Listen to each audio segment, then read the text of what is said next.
Welcome back, everyone. How's it going? It's the Summit 3, and we are in the North American pre-qualifier. Also, we call it Phase Number 1. 6 teams duking it out for 2 spots to make it into Phase Number 2, along with some of the more popular NA teams. But you first got to prove yourself to make it there. And we have a matchup right now between Team Tinker and Isurus Gaming. Team Tinker, well, they stomped game number 1. There's no other way to put it. They just beat them down top to bottom. Ush on his Shadow Fiend. MSS did dominant work on his Brew, and it all worked out very nicely. Isurus, it's now game point for them. They want to bounce back and take it to a game number 3. Bringing you the coverage here, it's Beyond the Summit. Myself, KotLGuy, and joining me remotely, my good buddy Blaze is back once again. My friend, how are you doing? Let's see if we can have Isurus even things up and take it to a game number 3. What do you say? Yeah, I'd love to see the equalizer come out. I mean, these guys, they took a bit of a pounding in the last game, and I would love to see them put their best foot forward and show what they can do. Kind of not go gentle in that good night. They want to show that they have some stake in this match. I mean, obviously, it's elimination, it's a big deal, and this is their first big opportunity to, like, play internationally. Like, obviously, they've played a lot of South American tournaments, and they've probably competed against North American teams from time to time, but as far as like actually going to an event and showing what they could accomplish on LAN, just getting to this next phase. I mean, getting to phase 2 would at least be a very nice moral victory. So yeah, we'll see if they have what it takes, but Team Tinker, they looked really good in that last one. I mean, they can pick a lot of different heroes that just happen to work well together. They're going to go for the jugular here with Juggernaut, and I just don't know if Isurus have it in them. So we'll see if they could do it, though. It's a tough test. They're going to get another prominent jungle greedy hero that worked out nicely for them in the previous, where this time they don't even allow Isurus to get the pesky Chen. They ban out the Chen, they get the Enigma, and like you said, the Jug is going to be the follow-through. Axe still out there and available if Isurus want to try to give it another shot. It didn't really work out for him last time. He got great timing on that Blink Dagger, but by that point, all of Team Tinker had so much that anyone he focused on, I think he actually did get a good kill his first debut of the Blink Dagger on Bulb in the top lane, but for everyone else, it was just too hard for him to get anything finished there. Let's go back. We're going to get Sniper up. We're going to give it another go. And obviously, it was no surprise they had banned out the Shadow Fiend there. Now they ban out the Clockwork because they are going to commit to the Sniper. We'll see if Team Tinker are going to hold out on maybe banning the Storm Spirit. Maybe they can get that themselves. Yeah, the Sniper is actually pretty good here. I think that the Enigma and the Juggernaut are going to have a hard time closing the distance on the Sniper and really giving him the trouble that they want to. Essentially, they can still go for like a Storm Spirit, make the jump that way, but as far as the Juggernaut goes, he might even have to go for a Blink Dagger. Non-traditional, but it definitely could enable him to actually get the Omni Slash on the targets he wants, because otherwise there's a lot of possibilities of Hex coming against him, Snipers just keeping his distance with Headshot and Shrapnel, and Juggernaut not being able to make his way there. So either the Enigma's going to have to get some really good initiations, or the Juggernaut's probably going to need a Blink. So positioning could be crucial for both sides at this point. We'll see where they look to take it from here. An early ban out on the Broodmother from Tinker, and the response is going to be the Vengeful Spirit. So taking it slow and methodical at this point. Seeing the Sniper on Isurus, want to consider some potential gap closers to kind of make sure they don't have a lot. We saw in previous series Spectre being picked up. Other teams fall back on something like a PA. I'm just trying to think as far as... The other funny thing is... The Wisp has not been banned. I don't even know if the Wisp has been banned today, Blaze, from the games I've seen. But Ush plays a pretty mean Tiny. And I would have figured that maybe they could have fallen back on something like that. But already with Enigma being picked up, I don't think it would work out. You can't really roll a Wisp as just a solid 5 position. So kind of surprised they pass on the opportunity to pick up a nice Tiny Wisp, get up to just really make sure they have a huge draft thrown together. But maybe just not feeling too confident for this one. But we'll see. Yeah, and of course we know what Pilot Eye can accomplish with Wisp too. On Cloud9, he was able to do so much work. So although they might be inexperienced with working with one another, they speak the same language, which is better than what the Vici Gaming lineup had for it in some cases with their Wisp Tinies. So yeah, I would have to say that I think there's a lot of potential with that synergy, but that might have to wait until a little bit later in the tournament. So Witch Doctor instead is going to be picked up as their 5-position support. And though it doesn't seem like there's a flat-out immediate reason, it's not like there's a Brew, it's not like there is a Wisp on the other side, overall, we've just have seen in other games like Void Boys, for example, what Witch Doctor can really do in a battle, even with just a Death Ward at his arsenal. So we'll see if it's something they fall back on. More lockdown, the merrier, of course. But this looks like a tasty Rubik game. Not gonna lie, Omni Slash, Black Hole, Witch Doctor now. Maybe a Rubik is something they consider as their secondary support. If not, I was gonna say another somewhat of a frontliner to kind of be the meat. Earthshaker had already been banned. But I don't know, maybe something like a classic ogre or something that can kind of lead the charge. Yeah, I don't know. If Omni Slash or Death Ward were stolen, I probably would flame the player that was playing those heroes, because the ability to cover it with Blade Fury or the quick Voodoo Restoration toggle, it seems like that there's too many ways to make the Rubik's life miserable, and they already have a pretty squishy support in the Lion. Like the Rubik goes and he can't really get involved. He can't really get on the front line there. They need some front line is the bottom line. I mean, the Earthshaker's being banned out, so that support won't work. And beyond that, they might have to go back to the Axe. I mean, it wasn't ideal from the last game, but it showed that it had some potential. I mean, he got a couple of picks, and he created some opportunities there. So I would kind of like to see the Axe again and see if they can give it another go. But yeah, it's hard to be confident in something that just fell so flat on its face. I was going to say, what about like a Bristleback? We don't see much Bristleback anymore when you need like a tanky frontliner that can also support the off-lane get-up, but it is going to be the Axe indeed as their grab. But I don't know. I feel like Bristle could work. A lot of these teams recently also been throwing together some serious minus armor synergy, and it just always feels like the Goo could just certainly help with that.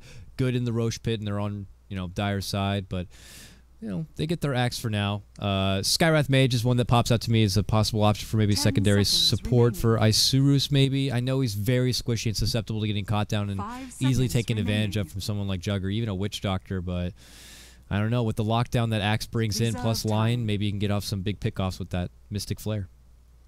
Yeah, I mean, there's definitely some potential with that. I like the idea of just looking to maximize their kill potential, and the 18 apparition wasn't too bad with that before, but in this case, yeah, you're looking for something that doesn't just counter a Chen that's not on the field. You want something that actually gets more directly involved and can cancel Enigma's ultimate. That's a very important aspect of the draft here. Witch Doctor, Enigma, they have great channels, and maybe you're not going to spell steal them, but you better look to cancel them, because we've even seen today what a Witch Doctor can do in a game with very few disables. What about support Silencer for Isurus Gaming? Is that too far-fetched? It's a hero that I personally like to fall back on sometimes in my casual pub games, and it can really throw people off. You force them to start considering BKBs, and now with the Storm Spirit picked up?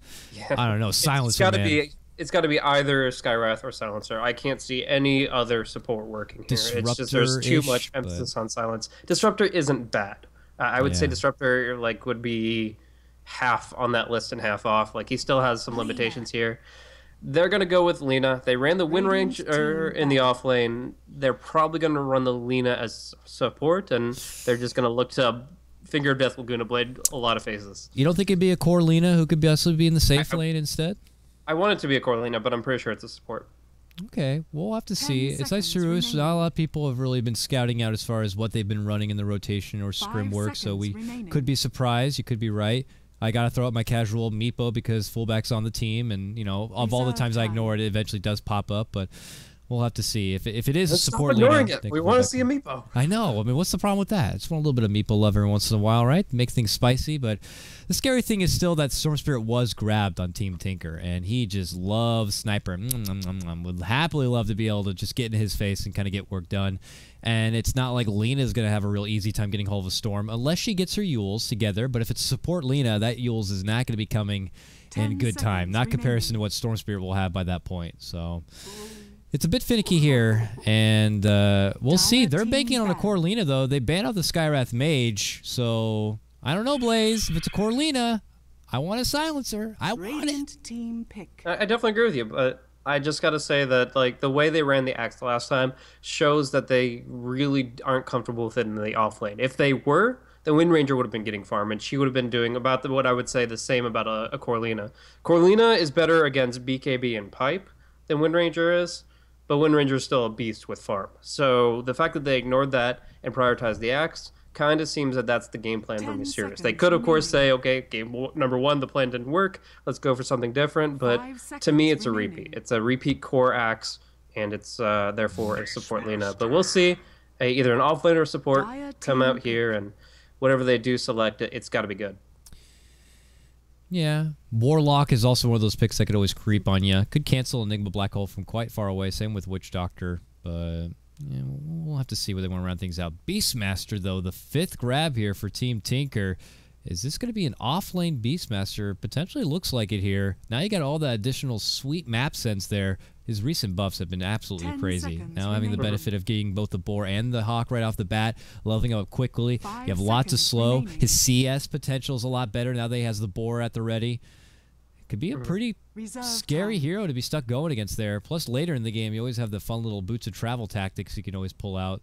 I think it's just overall a fun hero that most teams really don't take advantage of, and sometimes teams, scary teams like Empire can bring it in, and then you just don't really have an answer. And another nice thing is they can run this preliminarily, say, okay, are you comfortable with Beastmaster? Presumably Bulba's picking this one up. And if he does really well here, they can take that information and maybe run it with a Tiny Wisp in the future. I'm still pushing for that as much as you are. Ush, Pylai, that sounds like a match made in heaven. And you combine it with Beastmaster's Vision, as well as the 10 Roar, which seconds guarantees early relocates. That's going to be a strat that they can make work in other 5 matchups, seconds assuming they get remaining. through this one. But for now, we're still in game 2 of this best of 3. Zeus is going to be your final pick, and Dolce Mania will be picking it up. This is some serious burst in hate coming out from Isurus. I mean, you're talking Laguna and Finger and Zeus all on the same team. My God. Yeah, even the Assassinate. I mean, it's like they die lineup right here. Should have just not gotten axed and got like Elder Titan off lane to just have natural gosh. order. Just like, oh man. So pipe, maybe we'll consider a pipe, though Lena doesn't really care about that if it does get an Ags, but that's a lot of bursts. It's a lot of squish though. If this Storm Spirit, MSS Storm Spirit, becomes a problem, he has a field day of people to pick off and go at it. But if Isurus really bring their A game for this one, they could have some serious burst potential that it could scare the bejeebus out of anyone on Team Tinker. 10 So seconds remaining. intriguing stuff, Blaze. Zeus to round things out. I don't know. It 5 feels a bit seconds ballsy to me. Team Tinker feel like they have more of a formidable get up. Yep. So GDX Gambita, he is picking up the Lena here, so you're getting a little bit of farm on her for sure. No Talisman going to come out, and I definitely prefer to see her in this Prepare for stance. There's battle. going to be a lot more potential for her to get involved. That duels, I think, is going to be really important because you're certainly going to get that at better times than the BKBs that would be coming from Team Taker. So Pylai and well, just brain fart there, but Way Too Sexy's ultimates can be canceled very easily and conveniently. But one thing to note real quick is that Pink Panda, Way Too, he's running a couple clarities here.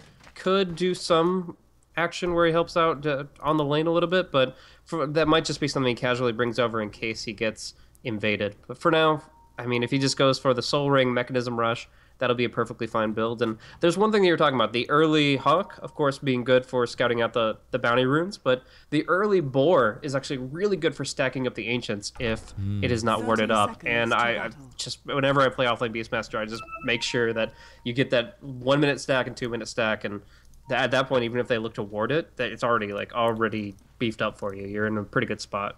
Yeah, I'm curious to see how Boba looks to utilize his friendly little zoo he's got working with, and maybe it could be the real zookeeper later on. We've even seen Necrobook picked up from time to time, and then you just got a swarm of an army working to your benefit. Put that together with some Eidolons, and you got something real sexy happening there for you. But The that's the sound of the battle horn. begins. Isurus not looking to contest the jungle. Team Tinker really had a nice defensive position to scout out anyone looking to invade, but there's no invasion to even come. This is going to be an uncontested jungle.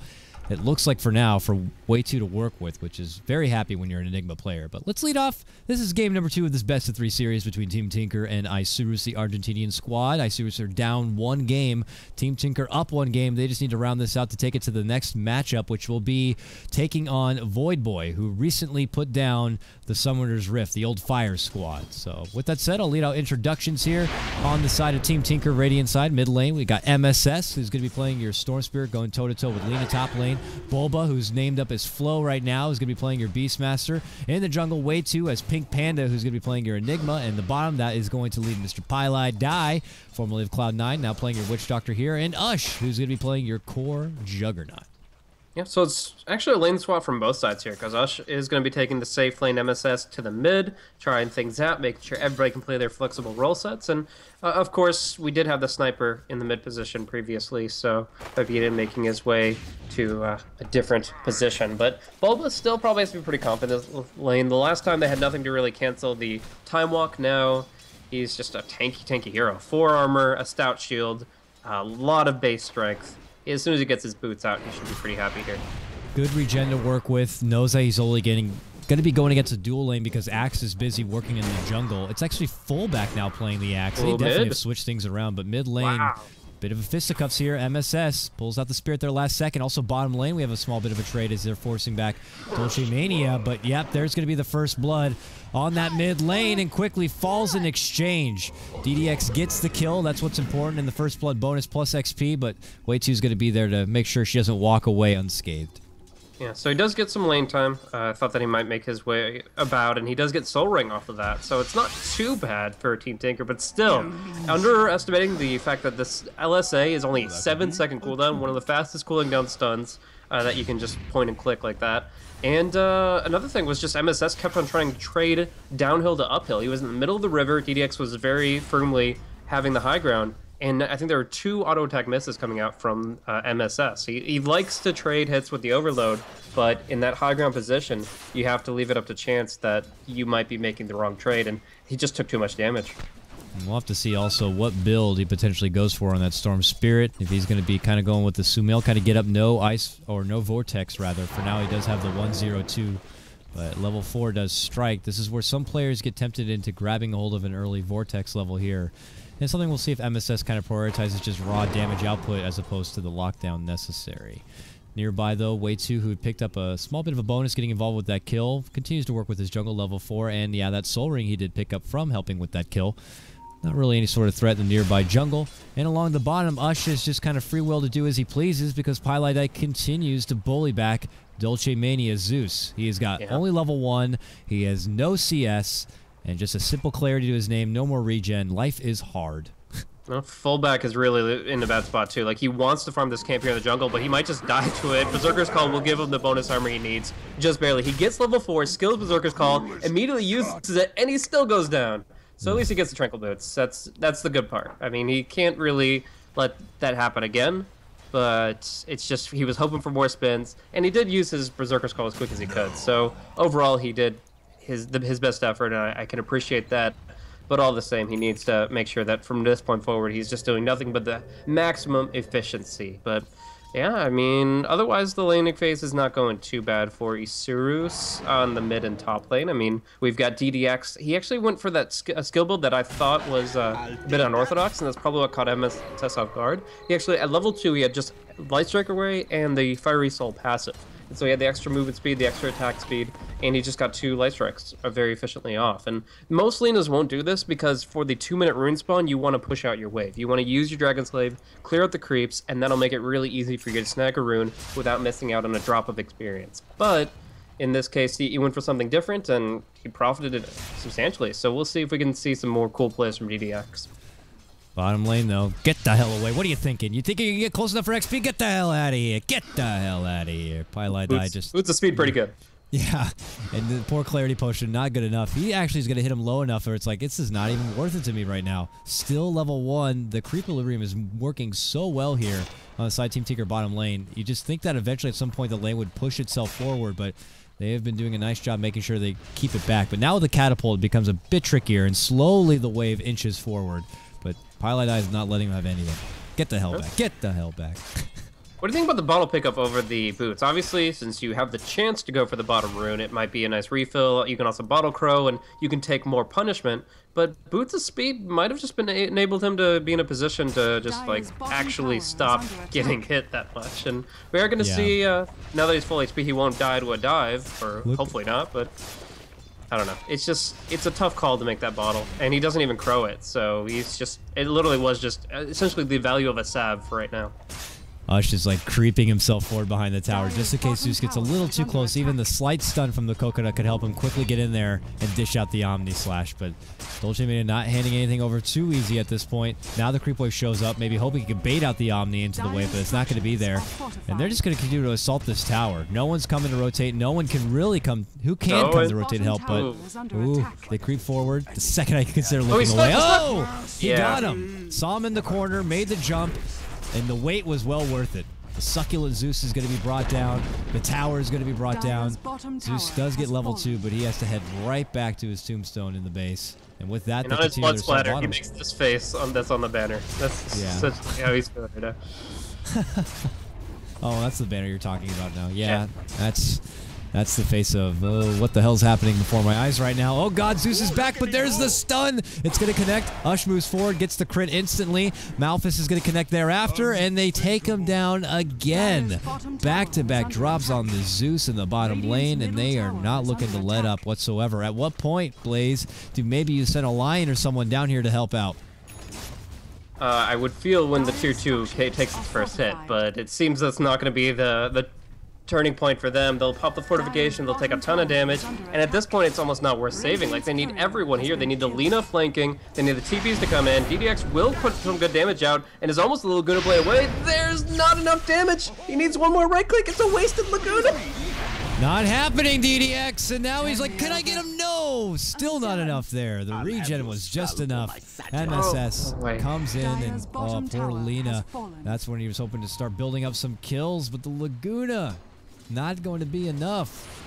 They lose their courier. They take down the Team Tinker courier as it probably was venturing to the bottom lane, and they crossed paths, and they were able to get it, but still loses her own life. This is punishing. This is really tough right now. They lose the tier 2 tower. It is killed off by the Radiant. So nice gold across the board for Team Tinker. And of course, that's 2 towers now in their favor, only 8 minutes into the game. Fullback isn't anywhere near a Blink Dagger, so he's not going to be getting back that disadvantage anytime soon. And the Zeus is level 4. Picks up his boots of speed now. Took him a little while, and finally he will be acquiring it. But I also want to point out that while they were here, they dropped a nice little observer ward, and if he keeps sticking around this general area, they could easily smoke or just ball lightning him. Yeah, Storm did go with the full-blown no W build up here, and now ball lightning up. He's actually got 1900 gold, but look at this in the jungle. Bulba with a haste rune trying to get a hold of fullback here. He's gonna get the slow with the boar, but doesn't want to overcommit for this one. Yeah. And steps back and away. The second that Vengeful Spirit actually, or not Vengeful Spirit, Zeus shows up. But here they go. They might turn back. Oh, no, yeah, I think they could have guaranteed that kill on the axe, but it would have probably come at the cost of Beastmaster. He gets taunted, then the reinforcements arrive. I definitely think axe was dead there, considering the haste rune, but it probably would have cost the Beastmaster his life. And since this is essentially a support axe, at least a 4 position, it's probably better that Bulba doesn't make that play, just waits for his level 6, and then makes the easy kill with the roar. Gonna have a bit of a pause here as there's a little bit of lag on the side of Isurus. Bit of a weird... He accidentally unpaused, trying to pause initially the first time just to show the bits of lag that were there. So hopefully look to get that resolved, but this is looking like another really strong start here for Team Tinker into this one. MSS, you wagering that this is just going to be a kind of an Orchid snowball get-up right here where he could just use this new aggressive wards that have been placed? You talked about the one on bottom, but now they have one even in the jungle up above. He gets this Orchid, he has free will to pretty much find all of these sweet little pickoffs in the jungle. Orchid would be nice.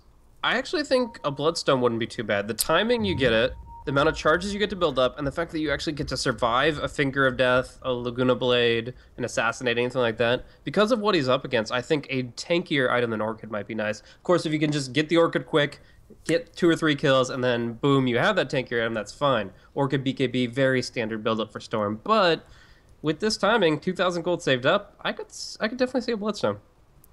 Yeah, Bloodstone is definitely appropriate, feeling like they have so much momentum, but sorry, I'm just reading over. Apparently he dropped out completely, and there is a 10-minute window where they could try to get this resolved. So I'll give them another minute or so, get them the heads up as far as the time period they have to work with, but fortunately the show must go on as it is. But I just can't but feel like if you try to look at what plan B could be at this point, then for Isurus, you have your Axe, who's still trying to throw together his Blink Dagger. It's going to be way off the initial quota that they were probably banking on right there. Lena, unfortunately, didn't get to lead in with a lot of early kills with her Laguna. It was a choke there at the start, just trying to get the Yules to kind of make things a bit easier for herself. Sniper has about 1,600 gold, but as they're starting to try to take it to the next level, Team Tinker feel like they're already at that level. And, well, you're going to have a snowbally Storm Spirit on your hands. I just fear for the lives of some of these heroes like your Sniper in the near future. Get around the 12, 13-minute mark, I'd be surprised if Team Tinker weren't really balling out of control. Yeah, unless he's going for like an item that he can rush out, like a, I don't know, Linked Sphere or Ghost Scepter would actually be surprisingly good against Team Tinker's lineup. Like, unless he's going for a crazy defensive item, he's just going to die like 3 times no matter how offensive he's capable of being. Like the headshot second point here is an interesting skill choice because if you actually look at the damage output, it's not just the first point of headshot that's value. Value shot for the debuff with 1 point. But it's actually a nice value point for actual damage output from headshot with that second point there. So he wants to stand there, he wants to right-click people, but how does he actually do that? And I don't really have a good answer. Ghost Scepter into Ethereal seems silly, but I actually think he could use it defensively to stop Storm from killing him, to stop Omni Slash from killing him. Assuming he's not roared, those actually would be a good item. It sounds crazy weird, obviously. I mean, it's a sniper going Ghost Scepter, but everybody, the big killers here, the Witch Doctor Death Ward, the Omni Slash, and just Storm Spirit in general, are actually really heavily nullified by ghost effects. Well, we'll have to see here as we get back and underway. Mid-game period, getting ready to be approached here. Ooh, DDX dish out the bit of nuke damage there into KotLGuy, forcing him to get the hell away. And with that, they'll get their even matchup here. MSS not looking to go anywhere yet. Did he make an investment yet? He did. Wow, he bought a bunch of different things, like as if there was a big old sell. He had to finish out what looks like his treads. Got a soul ring, got a wand, got his stick completed. So no bloodstone, no orchid quite yet. Just kind of finishing out the essentials for now, it looks like Blaze. Yep, and that'll be perfectly fine. Yash is going to come out for a Pepita, so faster movement speed, faster farm rates, a little bit of armor, goes a decent amount away, but even if he goes straight Manta style, he's still going to have some issues here. We'll see. Juggernaut finishing off the Roche, but MSS is the one to pick up the Aegis, and that's actually a really big deal here. But you will see one item just got picked up, and it's not for the laning phase, man. This Soul Ring did get picked up. So although he's going for the essentials, this Soul Ring is going to turn into a Bloodstone. Yeah.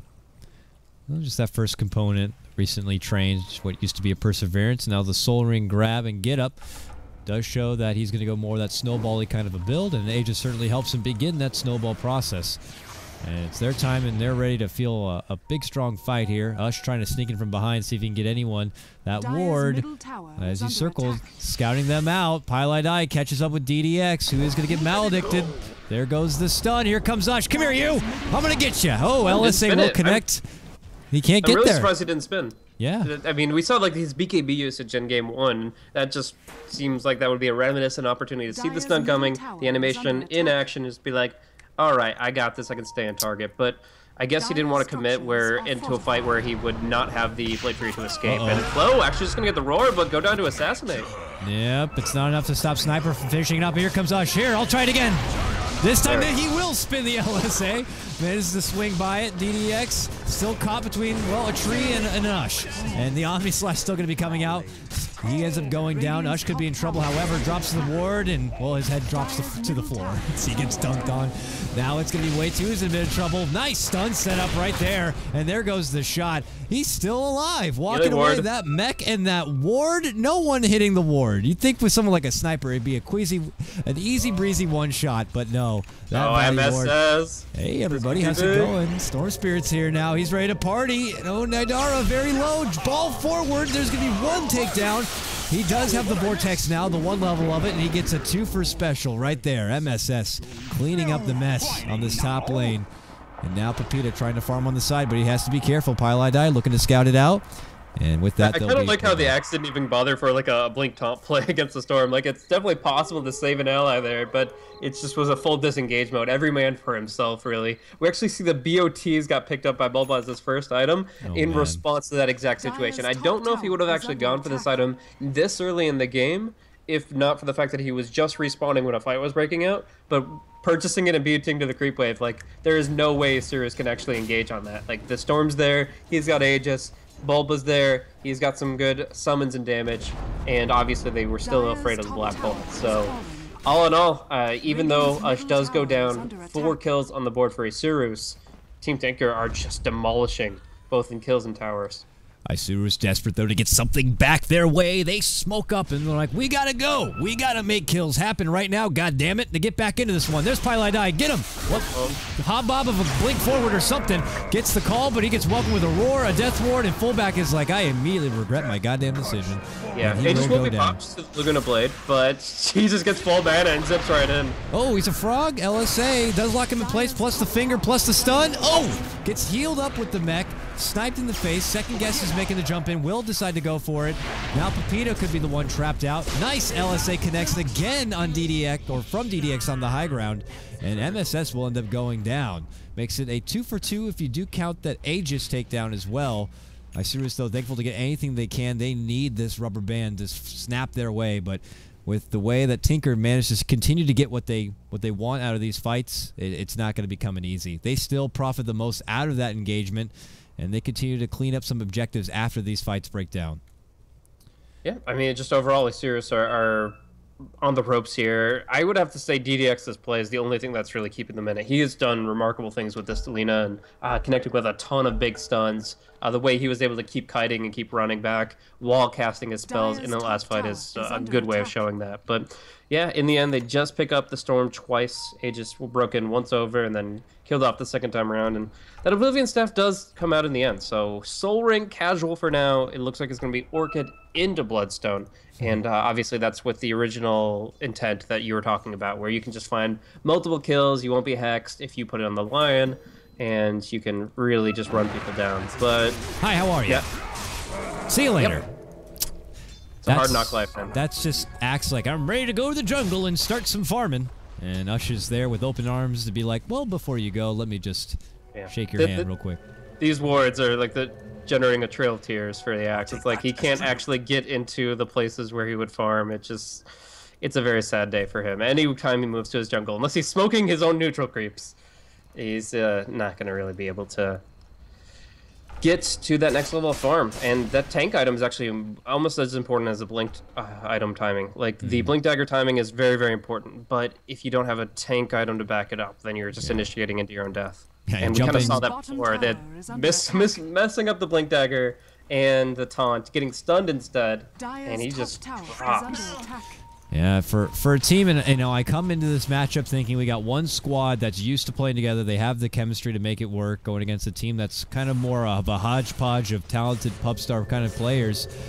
You're seeing little hiccups and blips. You know, it could be nerves for Isurus, but it's definitely not clean execution. As executing bottom lane, it's going to be Ush who gets the kill. Now killing spree as he slaughters Lina. And a quick move, top lane, top to bottom action will happen as fullback's going to get jumped on here. MSS gets the pull, bounces back out. Death Ward going to be dropped from below. They don't know where KotLGuy is. He tries to come over to stop him and stun him, but he gets killed in the process. So with that, they get kills on bottom, taking out Lina. Top, they drop the Lion.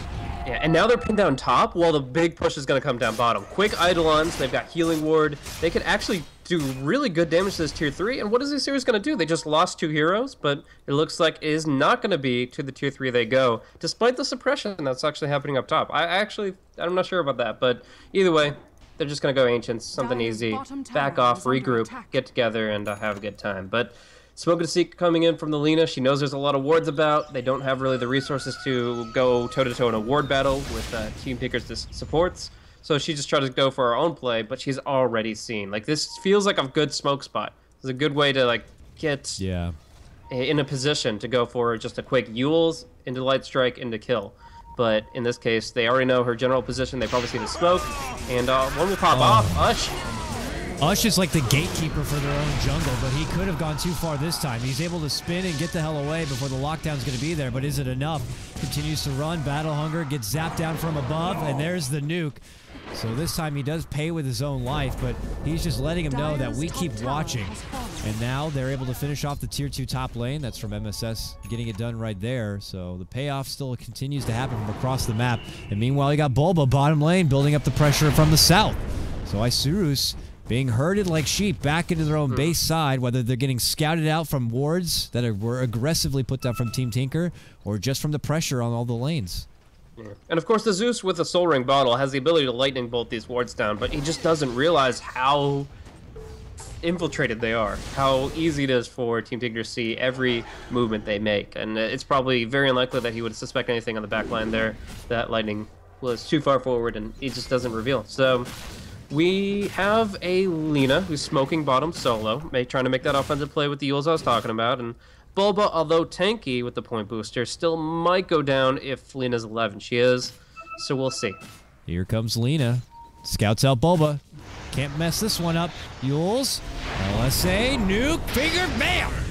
And Zeus tried to KS, but was not successful there, but well, he added that bit of extra damage and got the assist goal, let's assume. But mid lane, they're making the go. Maybe it was for Way 2. Way 2 trying to heal himself up the mech. Oh, that black hole ain't doing nothing, buddy. So he's going to get taken down. Double kill for DDX as after he cleans up the bottom, Bulba moves to the mid lane to get that one.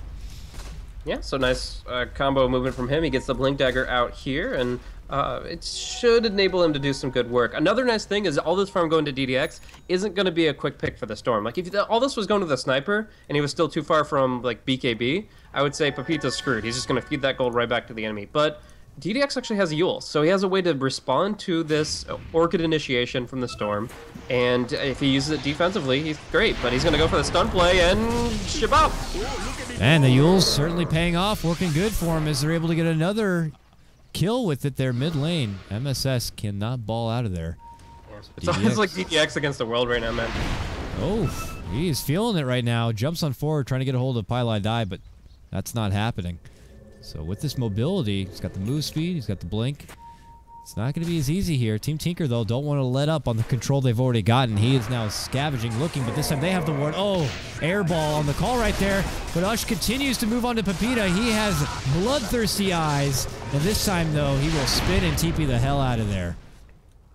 Yep, no way to break that for a couple seconds there with the Berserker's call. Pepita, headshot, obviously no longer mini stuns, and yeah, it's just not... Ush can kind of play pretty freely with this, as long as the Berserker's Call has been used. So he's doing his thing. He's obviously taking an aggressive stance to this game. Says, screw the farming stats you guys were talking about last game. I'm just going and having this fun. And he's doing some pretty good work with it, but I think it's the Storm's turn. He's got his Orchid.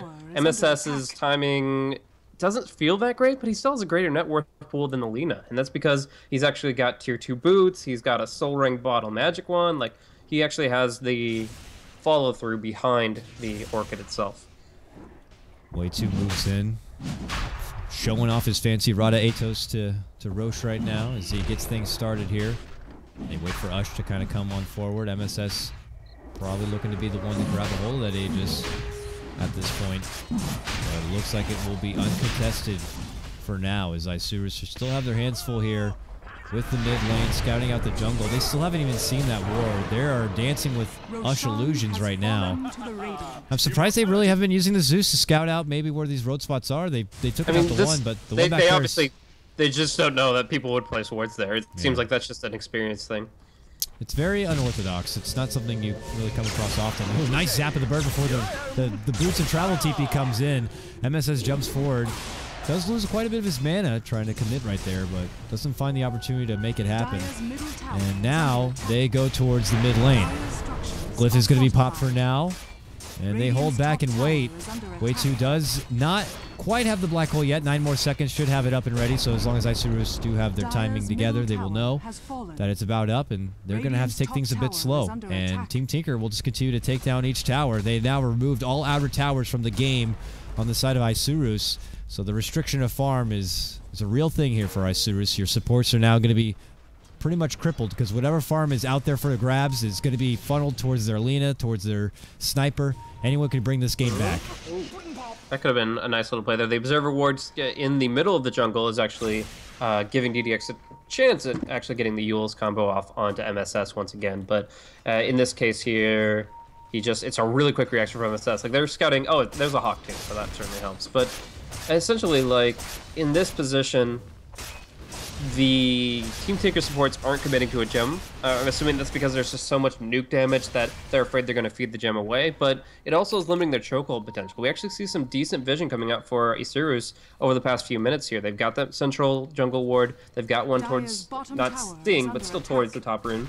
And that gives them kind of an opening. I mean, DDX Gambetta, he's been really playing this game well, and he's going to be approaching that Aghanim Scepter level 16 timing. Maybe within the next 6 or 7 minutes. And that will hit pretty damn hard if she's able to get a hold of anyone. But there's the rotation from Bulba onto the bird. Dolce Mania going to be in trouble as MSS jumps on forward and cleans him up. Now DDX comes in and goes right into a roar. Fullback tries to walk in to help out with the call. Gets it onto MSS, who has no more mana.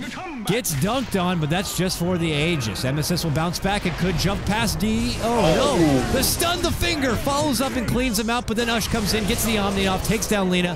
Buyback onto the Zeus. Fullback might be in trouble here. Pulls out his own Ghost Scepter to try to help stall things out, but it's not going to matter. He gets taken down. Triple kill for Ush at what felt like the drop of a hat. Yeah, just quick Omni. I mean, that's just ridiculous. This hero is so powerful, and at level 16 with the Mask of Madness Manta, he can do a lot of work, and we're even going to be seeing the Scotty coming out next. So, yeah, just essentially if they commit all their resources and stun combos to the Storm, they're going to be able to bring in the other carry to play cleanup. And in this situation, the Lina didn't even get her Laguna Blade off, so they just take too many hits, and obviously Bulba had the right target priority by popping the ulti onto the Slayer. But we are going to be seeing Aghanim Scepter come out for Beastmaster. Although he can't blink initiate, you get a bit of extra range on your Primal Roar. He's already quick with his BOTs, and that cooldown is so low, like 45 seconds. That won't matter when you're getting like pushed into your base, but here, like only 24 minutes into the game, you're going to be able to just back-to-back find kill opportunities. Yeah, it's going to make great setup, and whoever they time to aim in their crosshairs is going to be well isolated at that point. You push everyone else out of the way, you can set up a pretty easy Omni Slash right there for Ush. So no Scotty for Ush. That's unfortunate. Oh my god, the courier gets sniped off right there, and that is holding some precious cargo. The Scotty could have been complete there for Jug, but unfortunately not the right place. Will get taken down. He has to go back, farm it out, maybe stall a bit further here, as Roche has got a long ways to go. Isurus, maybe they consider going on the offensive at this point. As soon as Lina is able to round out the rest of this Aghanim Scepter, maybe look to get something done, but you made the call out for a gem. Bailadai grabs one for his team, and now they look to push on back towards the Isurus side of the river and maybe clear out any sort of defensive wards they got up. Yeah, as far as smoke status for the Dire side here, they do have one in their shop, but since there's none on the courier, that means that's their only smoke available. Now that the vision is going to be suppressed, and they're not going to know what they're walking into, it's going to be very dangerous territory, and this one smoke that they have to make count. Probably towards a Roche engagement, so they have to wait for that to respawn. But for now, the initiation is actually coming from Tinker. Here they go. Smoke. Very fast. Bulba runs in. Gets the ult. Sets it up for the Omni. But the Manta going to be split the same moment, so they'll live. Ghost Scepter as well. They mitigate the damage nicely. MSS, though, jumps in for DDX. Us finishes and takes down Lion. And now the Zeus ult drops from above. Yule's going to stall out for now. Fallback, though. Big damage there as Ush is able to cut him down. MSS gets that kill.